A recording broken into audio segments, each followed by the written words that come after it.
देखिए, भारत जोड़ो यात्रा कन्याकुमारी से कश्मीर की यात्रा है।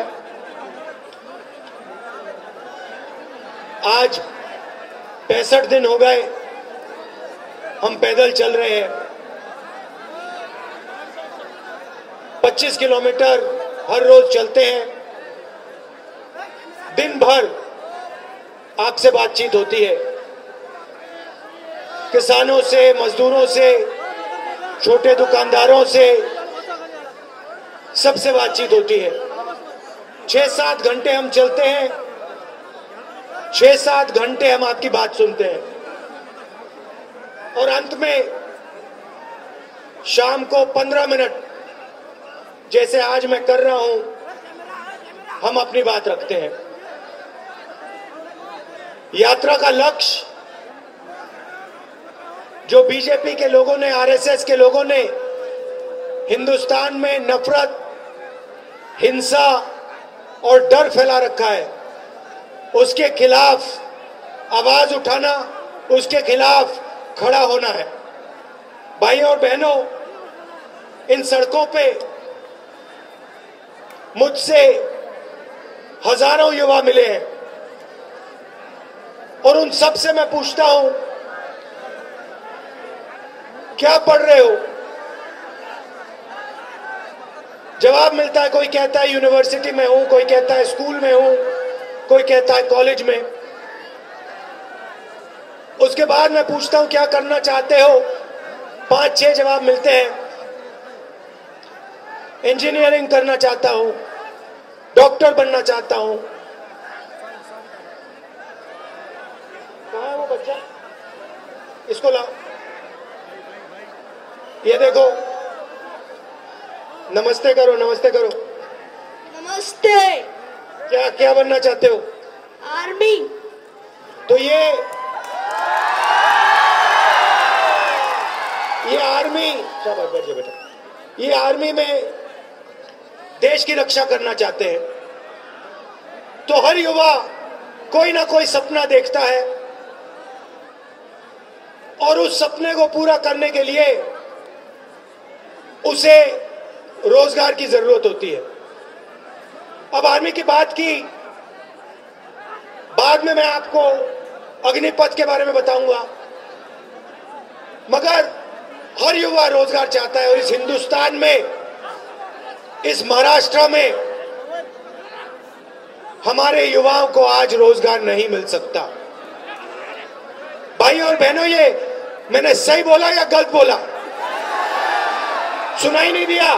सही बोला या गलत बोला? देखिए, इंजीनियर, युवा इंजीनियरिंग करता है, माता पिता पूरा का पूरा पैसा लगा देते हैं, सरकारी कॉलेजेस, यूनिवर्सिटीज तो बची नहीं, प्राइवेट कॉलेज में, प्राइवेट यूनिवर्सिटी में पैसा डालते हैं, सर्टिफिकेट मिलता है और उस सर्टिफिकेट का कोई मतलब नहीं है हिंदुस्तान में, क्योंकि उस सर्टिफिकेट के साथ रोजगार नहीं मिल सकता। इंजीनियर, जो भी इंजीनियर बनना चाहता है, पढ़ने के बाद या वो मजदूरी करता है या फिर ऊपर गाड़ी चलाता है या डिलीवरी का काम करता है। ये हिंदुस्तान की सच्चाई है। ये क्यों हो रहा है? क्योंकि नरेंद्र मोदी जी ने नोटबंदी करके, गलत जीएसटी लागू करके, जो हमारी रीढ़ की हड्डी, रोजगार देने की रीढ़ की हड्डी थी, उसे तोड़ दिया है। नहीं, ठीक है भैया, उस रीढ़ की हड्डी को तोड़ दिया है। रोजगार कौन देते हैं भाई और बहनों? रोजगार देश के किसान देते हैं, स्मॉल और मीडियम इंडस्ट्री जो चलाते हैं वो देते हैं, छोटे व्यापारी देते हैं, दुकानदार देते हैं। उनके लिए नरेंद्र मोदी जी ने नोटबंदी और गलत जीएसटी दी। भाई और बहनों, ये पॉलिसियां नहीं है, गलत फहमी में मत रहिए, ये पॉलिसी नहीं है। ये छोटे दुकानदारों को, किसानों को, दुकानदारों को, छोटे व्यापारियों को मारने के 2 हथियार हैं।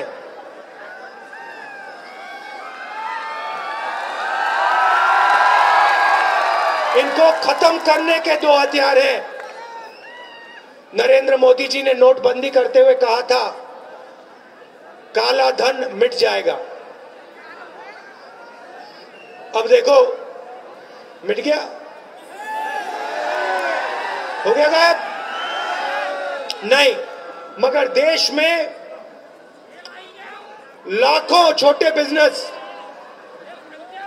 करोड़ों लोग बेरोजगार हो गए, लाखों छोटे बिजनेस बंद हो गए। नरेंद्र मोदी जी ने यह काम क्यों किया? क्योंकि वो पूरा का पूरा फायदा अपने 2-3 मित्र को दिलवाना चाहते हैं। नाम आप जानते हो, एयरपोर्ट, पोर्ट, सड़क, टेलीकॉम्स, इंफ्रास्ट्रक्चर, सारे के सारे बिजनेस इन्हीं 2-3 लोगों के हवाले कर दिए हैं। आपका स्कूल और कॉलेजेस को प्राइवेटाइज करके इनके हवाले कर दिया, अस्पतालों को प्राइवेटाइज करके इनके हवाले कर दिया। पहले पब्लिक सेक्टर हुआ करता था, BHEL कंपनी है, ये आपकी पूंजी है। हिंदुस्तान की रेलवेज है, ये आपकी पूंजी है, ये आपका धन है।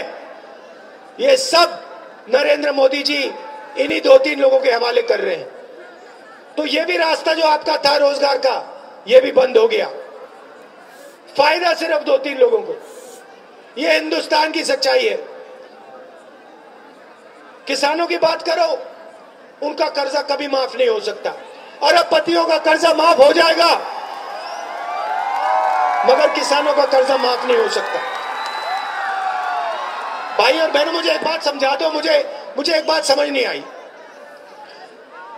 अरबपति बैंक से पैसा लेता है, अरबपति बैंक से पैसा लेता है, वापस नहीं दे पाता, तो लोग कहते हैं नॉन परफॉर्मिंग एसेट है।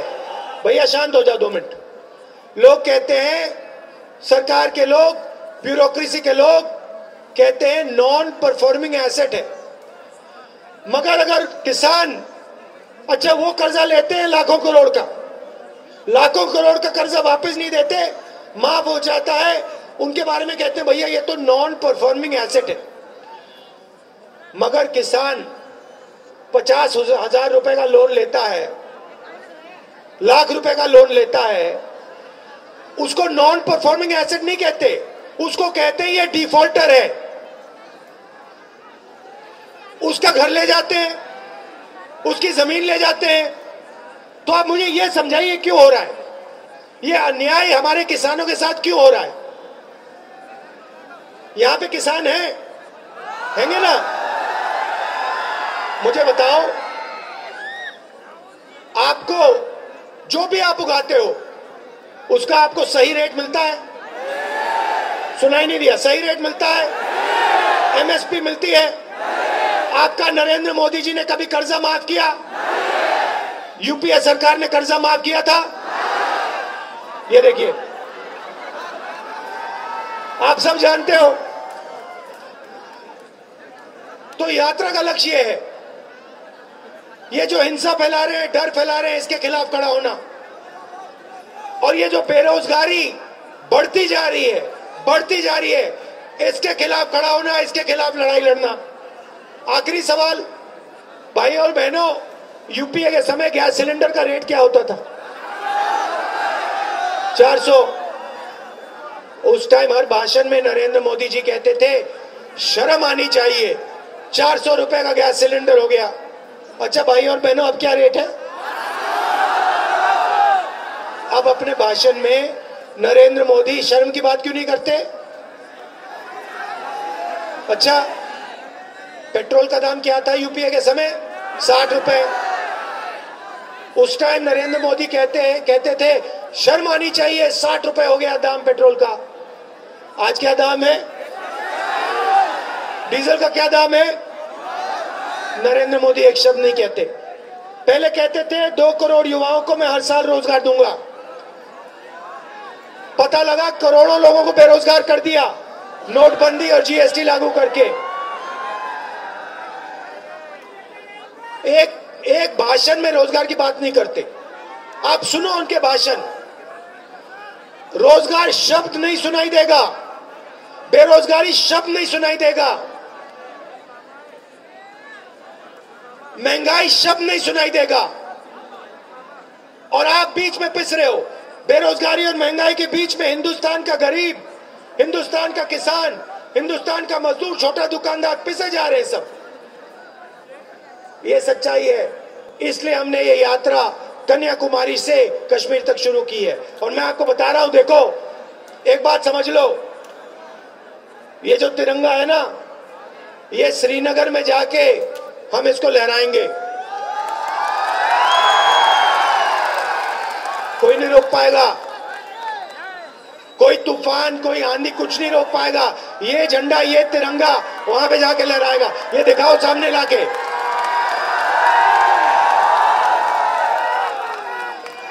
अब देखिए, अब आपने कहा भारत माता की जय, भारत माता की जय बोलो। अच्छा ये सब अच्छा भैया झंडे को आगे लाइए। ये देखिए, ये देश का झंडा है, इसको आप पहचानते हो ना? अब मुझे एक बात बताओ, अब आप सुनो, अगर देश को बांटा जाता है, दिनेश 2 मिनट ठहर जाओ, अगर देश को बांटा जाता है, देश में हिंसा फैलाई जाती है, देश में नफरत फैलाई जाती है, तो ये जो झंडा है, ये जो झंडे की सोच है, ये मजबूत होती है या कमजोर होती है? कमजोर। देश को बांटने से देश को फायदा नहीं होता है, देश को नुकसान होता है, 2-3 उद्योगपतियों को फायदा होता है। देश को जोड़ने से देश में अहिंसा फैलाने से, देश में भाईचारा फैलाने से इस झंडे को फायदा होता है। तो ये लोग कहते हैं हम देशभक्त हैं। ये कौन से देश के देशभक्त हैं जो हिंदुस्तान को बांटे जा रहे हैं?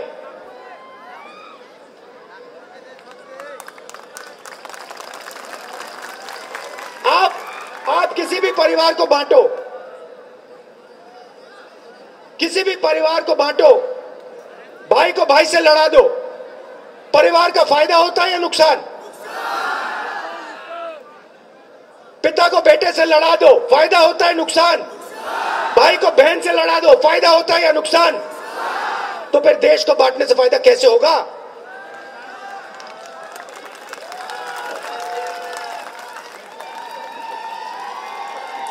तो इनकी पॉलिसियां जो हैं, आपको डराने की पॉलिसियां हैं। किसान को ये सही दाम नहीं देते, कर्जा माफ नहीं करते, एमएसपी नहीं दिलवाते, खाद के दाम बढ़ा देते हैं, जीएसटी लागू कर देते क्योंकि आपको डराना चाहते हैं, नोटबंदी करते हैं, जीएसटी लागू करते हैं क्योंकि वो छोटे व्यापारियों को, स्मॉल मीडियम बिजनेस वालों को डराना चाहते हैं। कोरोना के समय इन्होंने हिंदुस्तान के सब मजदूरों को बर्बाद कर दिया और पैदल चलवाया, उनके दिल में डर पैदा करवाया। ये डर इसलिए पैदा करवाते हैं क्योंकि वो आपके डर को नफरत में बदलना चाहते हैं, आपके डर को हिंसा में बदलना चाहते हैं। और ये देश अहिंसा का देश है, ये देश प्यार का देश है, ये देश भाईचारे का देश है, ये देश नफरत का है ही नहीं, कभी नहीं रहा है, कभी नहीं होगा।